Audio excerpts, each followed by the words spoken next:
Hi friends, మనం తినగా మిగిలిపోయిన పాత బ్రెడ్ ముక్కలు ఇప్పుడు ప్రపంచ పారిశ్రామిక రంగాన్ని మార్చేయబోతున్నాయి. రసాయన పరిశ్రమలో అత్యంత కీలకమైన హైడ్రోజనేషన్ ప్రక్రియ కోసం ఇప్పటి వరకు మనం భూమి అడుగున ఉండే ఇంధనాలపై ఆధారపడేవాళ్ళం. కానీ ఎడిన్బర్గ్ శాస్త్రవేత్తలు ఇప్పుడు ఒక వింత అయిన ఫార్ములాను కనిపెట్టారు. కేవలం బ్రెడ్ వ్యర్థాలతో పర్యావరణానికి మేలు చేసే ఆ సరికొత్త పద్ధతి ఏంటో ఇప్పుడు మనం చూద్దాం. ఈ ఆవిష్కరణ వెనుక స్కాట్లాండ్లోని యూనివర్సిటీ ఆఫ్ ఎడిన్బర్గ్ శాస్త్రవేత్తలు ఉన్నారు. దీనికి సంబంధించిన పూర్తి వివరాలు ప్రతిష్టాత్మక నేచర్ కెమిస్ట్రీ జర్నల్లో ప్రచురితమయ్యాయి. School of biological sciences professor Stephen Wallace నేతృత్వంలో బృందం బ్రెడ్ వ్యర్థాల నుండి హైడ్రోజన్ గ్యాస్ తయారు చేసే విప్లవాత్మకమైన విధానాన్ని వెల్లడించింది. అసలు ఈ హైడ్రోజనేషన్ ప్రాసెస్ ఎందుకనంత ముఖ్యం? మనం వాడే ప్లాస్టిక్స్, ఔషధాలు, ఆహార పదార్థాల తయారీలో ఇది ఒక కీలకమైన అడుగు.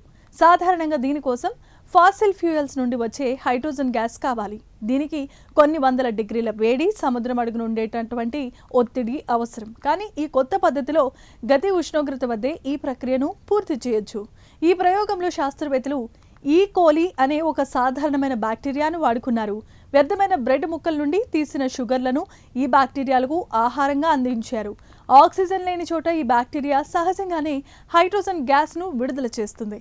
ఒకే ఒక సీల్ చేసిన ఫ్లాస్క్లో ఈ గ్యాస్ సహాయంతో హైడ్రోజనేషన్ ప్రక్రియ విజయవంతంగా పూర్తయింది. అంటే బయట నుండి ఇంధనం అవసరం లేకుండానే లోపలే హైడ్రోజన్ తయారవుతుందన్నమాట.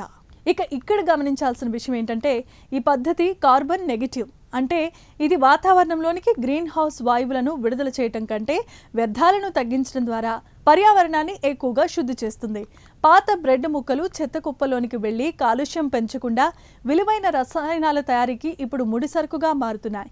ప్రస్తుతం ల్యాబ్ స్థాయిలో విజయవంతమైన ఈ ప్రయోగాన్ని భారీ ఎత్తున పారిశ్రామికంగా వాడేందుకు శాస్త్రవేత్తలు ప్రయత్నిస్తున్నారు. కేవలం బ్రెడ్ మాత్రమే కాదు, ఇతర ఆహార వ్యర్థాలను కూడా వాడుకొని మందులు, ఫ్యూయల్స్, ప్లాస్టిక్ వంటి వస్తువులను తయారు చేయొచ్చని ప్రొఫెసర్ వాలెస్ చెప్తున్నారు. ఇది బ్రిటన్తో పాటుగా ప్రపంచవ్యాప్తంగా పారిశ్రామిక విప్లవానికి నాంది పలకబోతోంది.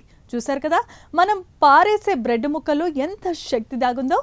సైన్స్, బయోటెక్నాలజీ కలిస్తే ప్రకృతిని కాపాడుకుంటూనే అద్భుతాలు సృష్టించవచ్చని ఈ పరిశోధన నిరూపించింది. తాజాగా వెలుగులోనికి వచ్చిన ఈ సరికొత్త టెక్నాలజీ భవిష్యత్తులో మన పారిశ్రామిక రంగాన్ని ఎలా మారుస్తుందో వేచి చూడాలి. ఈ స్పెషల్ ఫీచర్పై మీ అభిప్రాయాలు కామెంట్స్ ద్వారా తెలియజేయండి. వీడియో నచ్చితే లైక్ చేసి ఛానల్ని సబ్స్క్రైబ్ చేయండి.